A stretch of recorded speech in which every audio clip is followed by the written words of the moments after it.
तो ये question dielectric strength पे बेस्ड है।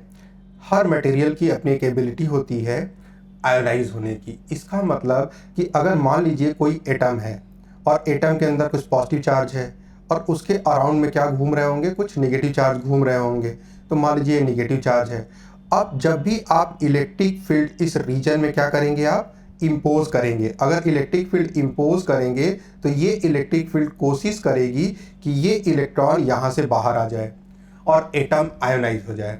लेकिन क्या यह कामयाब हो पाएगी?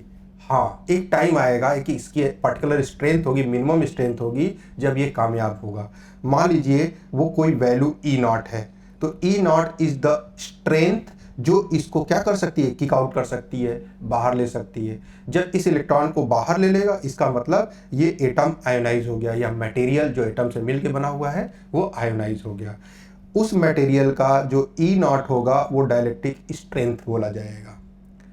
और अगर इलेक्ट्रिक फील्ड डायलेक्ट्रिक स्ट्रेंथ से कम अप्लाई करते हैं तो मटेरियल आयोनाइज नहीं होगा। अब यहाँ पे क्या सिचुएशन दे रखा है? यहाँ पे सिचुएशन दे रखा है कि हमारे पास एक स्फीयर है, मेटेलिक स्फीयर है। सपोज हमने कह दिया कि ये हमारे पास एक मेटेलिक स्फीयर है जिसका रेडियस हमें 1 सेंटीमीटर दे रखा है। तो radius is given as a 1 centimetre, r equals to that is 1 centimetre. Now इसके ऊपर हम मान लीजिए चार्ज देते गए, चार्ज देते गए, चार्ज देते गए, तो इलेक्ट्रिक फील्ड क्या होती चली जाएगी, इंक्रीज करती चली जाएगी। क्यों? क्योंकि इलेक्ट्रिक फील्ड ई जो होती है दैट इज के क्यू बाई आर स्क्वायर होती है। अब आर और के तो फिक्स है, इसका मतलब क्यू बढ़ाते जाएंगे तो ई बढ़ता चला जाएगा। मान लीजिए कि आप चाहते हैं ये मटेरियल जस्ट आयोनाइज होने की कगार पे पहुंच जाए।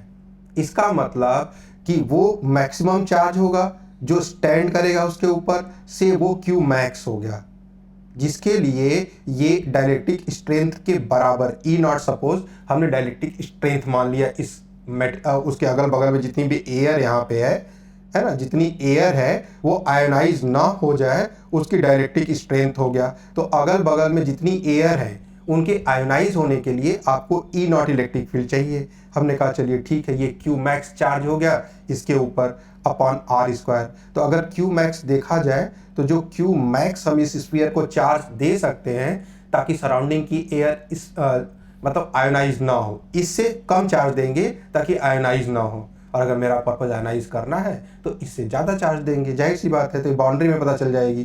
तो ई नॉट आर स्क्वायर अपॉन के वैल्यू प्लेस कर दीजिए। तो ई नॉट की वैल्यू दे रखी है 3 मिलियन।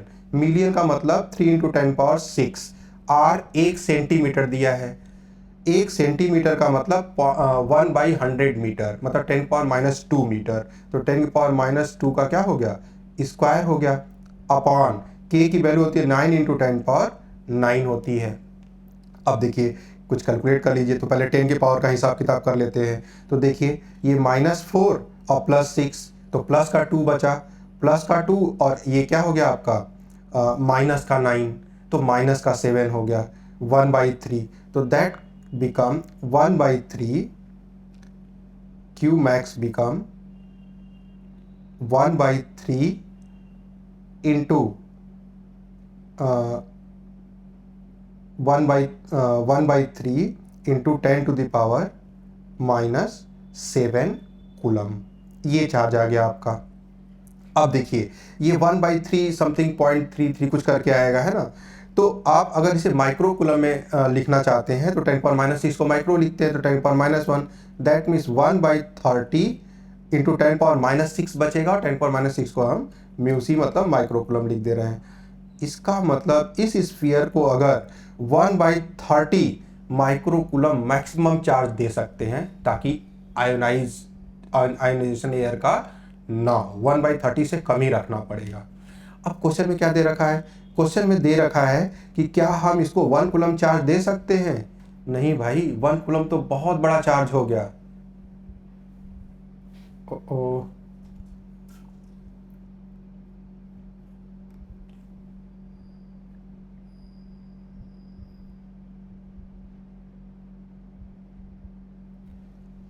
तो 1 कूलम बहुत बड़ा चार्ज हो गया।